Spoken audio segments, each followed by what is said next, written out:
Galera, a China é uma das nações mais importantes do mundo atual, tem uma história riquíssima que se inicia com poderosas dinastias que governaram a região na antiguidade. A China é uma das principais nações do mundo atual, e a presença humana naquela região remonta ao período neolítico. A antiguidade chinesa foi marcada pela existência de diversas dinastias que governaram o país até o começo do século XX. As primeiras 3 dinastias da China foram as seguintes igual a Xia, Shang e Zhou. Na história recente, a China ficou marcada pelas interferências britânicas durante o avanço imperialista sobre a Ásia no século XIX e pela invasão japonesa na década de 1930. A Revolução Chinesa de 1949 fez com que os comunistas, liderados por Mao Tse-tung, tomassem o poder após anos de guerra civil. Agora partindo para China na antiguidade. A presença humana na China remonta ao período do Neolítico, e os historiadores apontam que por volta de 5000 a.C. surgiram as primeiras vilas e aldeias naquela região. Acredita-se que as primeiras vilas tenham surgido na região do Vale do Rio Amarelo, um dos mais importantes do território chinês. À medida que as vilas chinesas cresceram e desenvolveram uma estrutura melhor para a sobrevivência dos grupos humanos, novas formas de organização se estabeleceram e levaram à centralização do poder. Em outras palavras, começaram a surgir governos no território chinês, os quais foram se sucedendo uns aos outros e formando dinastias, pois seus governantes, em geral, possuíam parentesco.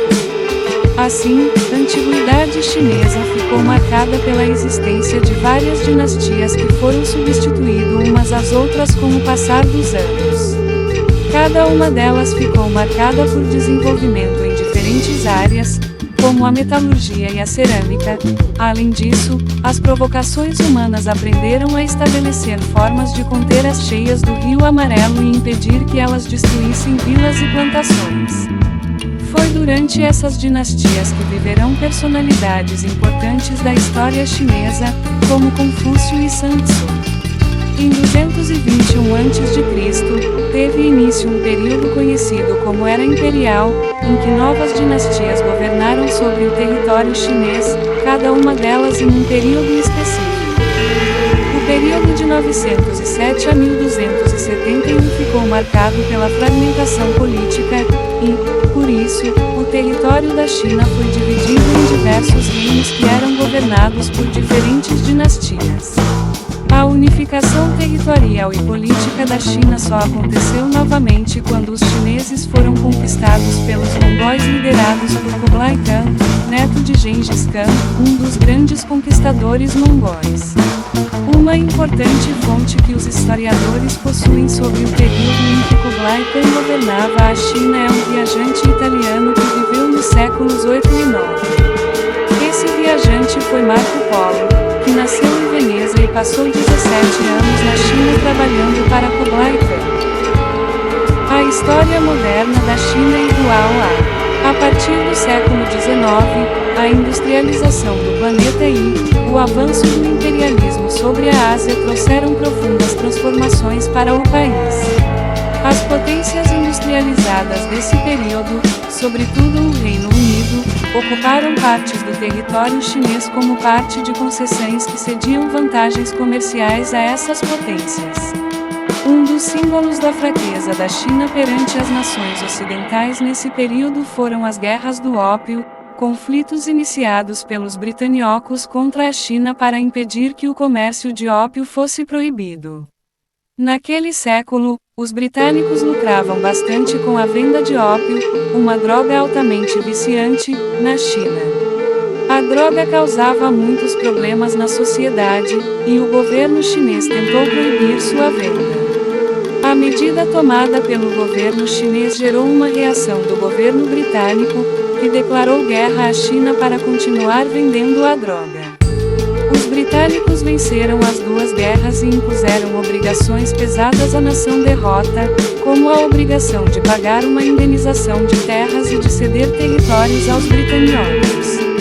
Revolução Chinesa de 1949. Em 1911, iniciou-se a Revolução Xinhai, evento que resultou na derrubada da monarquia, em 1912. Uma república se estabeleceu na China e houve um período de instabilidade, com uma série de aristocratas conhecidos como senhores da guerra tomando conta de diferentes partes do território chinês. A unificação da China por meio de um governo centralizado foi um trabalho realizado pelo Kuomintang, o Partido Nacionalista. Uma liderança muito importante nesse momento foi Sun Yat-sen, senador. Depois da morte de Sun Yat-sen, em 1925, a aliança entre nacionalistas e comunistas foi abalada profundamente. O novo líder do Kuomintang, Chiang Kai-shek, decidiu se voltar contra os comunistas depois que os senhores da guerra foram neutralizados, entre 1927 e 1928. Isso marcou o início da Guerra Civil Chinesa, evento que se estendeu por 2 décadas. Galera, a década de 1930 teve início com o conflito travado entre nacionalistas e comunistas, sendo que a perseguição aos comunistas os enfraqueceu consideravelmente. Uma das lideranças do PCCH nesse período era a de Mao Tse-tung, nome de grande importância na história chinesa do século XX. Um dos momentos mais marcantes desse conflito foi a Longa Marcha, fuga dos comunistas chineses pelo interior do território do país, que aconteceu entre 1934 e 1935. A Guerra Civil Chinesa foi interrompida parcialmente quando o território chinês foi invadido pelos japoneses em 1937. Depois da derrota do Japão, em 1945, a guerra foi retomada com toda a força e se encerrou em 1949 com a vitória dos comunistas. Invasão japonesa. Na segunda metade do século XIX, o Japão passou por uma grande modernização, que transformou esse país asiático em uma potência imperialista regional. As intervenções japonesas no território chinês já se manifestaram no final do século XIX, quando houve a Primeira Guerra Sino-Japonesa pelo controle na Península da Coreia. Em 1937, a China foi oficialmente invadida pelo Japão, interessado em conquistar todo o país. A invasão japonesa marcou o início da Segunda Guerra Sino-Japonesa, um conflito que se estendeu até 1945 e que se fundiu com os combates travados na Segunda Guerra Mundial. A Segunda Guerra Sino-Japonesa ficou marcada pela grande violência praticada pelas tropas japonesas. A derrota do Japão na Segunda Guerra Mundial marcou o fim de sua invasão na China. Como de 20 milhões de chineses morreram durante o conflito. República Popular da China. A vitória dos comunistas na Guerra Civil Chinesa marcou o início da República Popular da China, o nome desse país sob um governo socialista. Esse governo esteve sob a liderança de Mao Tse-tung até a morte desse líder, que aconteceu em 1976. As primeiras ações de Mao Tse-tung foram procurar recuperar a economia chinesa e perseguir opositores que haviam apoiado o Kuomintang.